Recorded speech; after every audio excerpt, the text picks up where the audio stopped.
The first day they were reading and said, God he pikin, he jollof for die. There is no, I can't understand the meaning of, So in the same community, but when you go up like this, they are speaking Ejagan. When you go down, they are speaking Bayang. Have you been opportune to travel outside your culture? Travel outside my culture. I was born outside my culture. Oh, that's nice. So tell us about it.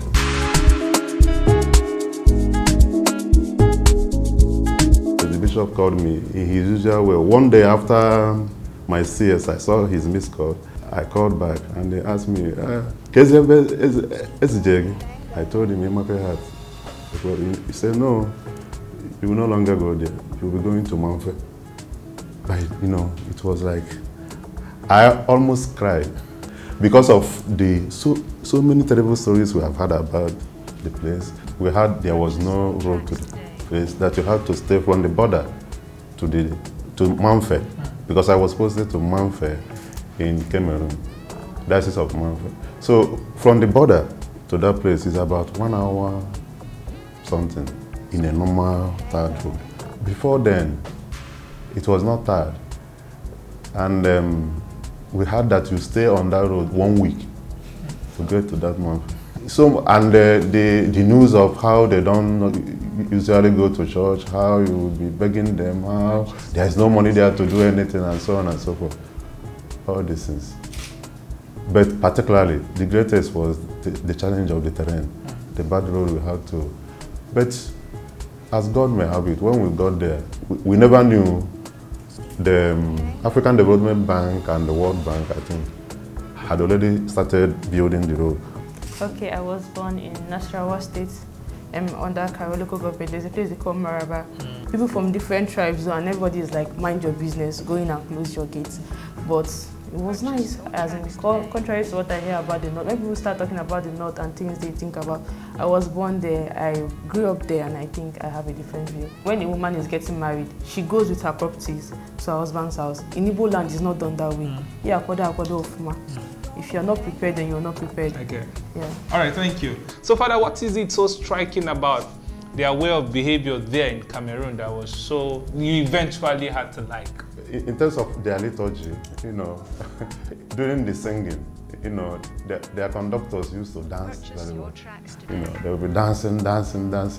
You will wonder, because we are taught here, the conductor should just stand. Another one is the language. They speak Pidgin. We went to Anglophone Cameroon.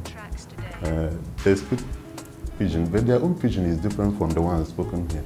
So, it took us some time. And they have their Pidgin lectionary that we used to read from. So many things there that are so funny, and you can't even understand just by hearing it for the first time. You need to make inquiry before you go. The first day they were reading and said, God he pikin, he jollof for die. There is no, I can't understand the meaning of, So, Please say that again. God he pikin, the Son of God, that's Jesus Christ, he jollof for die. That is to rise from the dead. Okay. And there is no, in all the Pidgin I have had, you cannot, in the same community. But when you go up like this, they are speaking Ejagan. When you go down, they are speaking Bayang. So you will understand why they use that Pidgin. It is what helps them to understand themselves. Otherwise, it will not be. Any priest sent there will see himself as a failure if after 3 years or thereabout, you are not able to achieve anything, maybe in terms of structure or in terms of building up the population, the people in the parish. But to travel from the parish where you are, even to the small town, Manfe, where the diocese is, or to go to Ekom, the nearest town. Ekom is in Nigeria, but you can get a lot of things there. The challenge was enormous, very stressful, but we were able to manage. I had a motorcycle there. Before, sometimes I wouldn't want to use the motorcycle, you enter bike. Here, if they know you're a priest, they just say, okay, they carry only you and go to the place. So, but they might carry you, and then along the way, they see a lady. The lady will just enter, or they will usually beg you to come down. They will enter, and then you climb behind it. But one thing I enjoyed, like unlike what we used to experience here, you know, that either you staying in between the Okada man and the lady, or staying behind the lady, and everybody there knows you're a priest. It means nothing. Unlike what we have here. So if you try it in Nigeria. Oh my God. It was there that I still thank God up to today for that mission. If I'm using my bike, for instance, a lady can stop you. She knows you're a priest. He will climb, and climbing, he will hold you like this. You know, there are a lot of things they don't consider. They are freer than us. You know, but if you don't know, if you don't live within them or among them, you know, you will not be able to adapt to some of those things. All right. Are there some of the practices that you can consider similar practices in terms of culture that is applicable there, and it's a norm, it's okay, and then you see it practiced in your place here also? Are there some? Yeah. A few, let me say in terms of marriage, they pay bride price, although it's not as exorbitant as what we have here in the East, and it's a very reasonable thing. Like, they don't offer you this, and not trying to say the Igbo culture is bad, but we all know our list comes in, but theirs is more considerate, more affordable. Yeah. So once a Muslim dies, before the day, maybe if he dies in the morning, before the day is over, he's already buried, prayed for and buried. But when an Igbo man dies, okay, let's assume that he's buried that day. They will have to do the normal ceremony that lasts for 2 days. And within these 2 days, people will come, eat, drink, and you make lots of expenses. All right. Is there anything about the North you miss currently? Simplicity. Simplicity. Yeah. By simplicity, what do you mean? Like, they easily, you can easily adapt to whatever it is they're doing. Let me use the word. I won't really use the word adapt. They easily flow with you. Like, once they realize that you're not from that side and you are making effort to speak their language, you are trying to be close to them, you are being free with them, you are not being tribalistic or others, you're not giving them attitude. They will want to come close to you, they will want to know you, they will want to eat whatever it is they will want to eat your food, and they want you to try out theirs too. The environment where I grew up was very, very nice. Right. Yeah. I think I share in the same school of thought with her. Father, true, an average Hausa man believes life is simple. Yeah. It should be lived simply.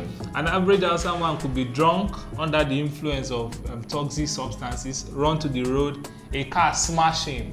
His brethren will say, Aka alayaso, like this is the will of God. Like life is that simple, for them. I mean, but if it happens to another culture, they don't do it from village.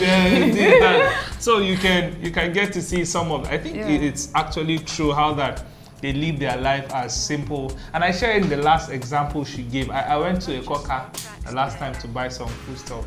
And eventually I was able to speak Hausa to one of the man selling onions. Oh my God. I still have some of the onions at home. I mean, he fetched. He said, Yeah, exactly. I utilize my Hausa skills whenever I'm buying suya. So like, it's always...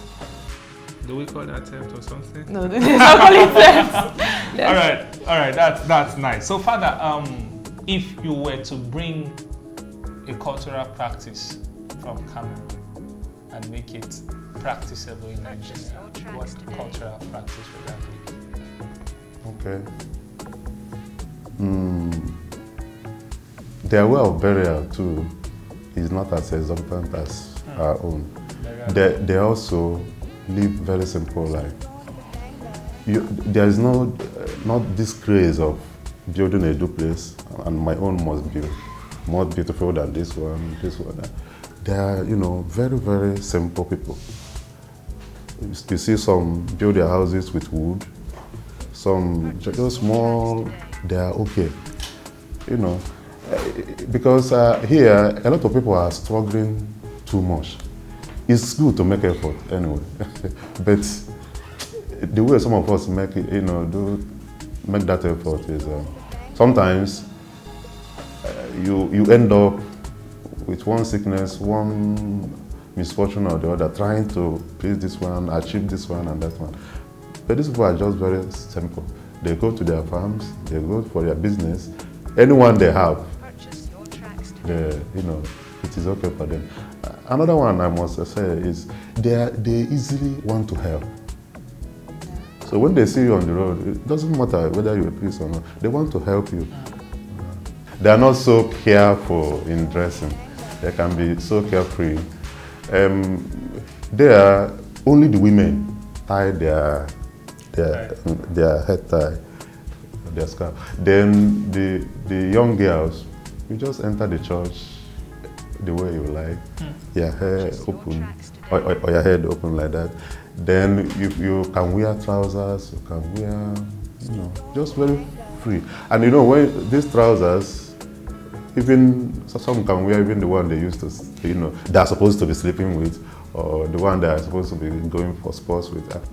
You know, like I told you, when we were going, it was so scary, you know, because of the news we had before going there. And that is why, since we came back, I made effort to anybody and tell, if I want to tell you about Cameroon, I tell you the wonderful things I made, you know, because such negative stories, they usually.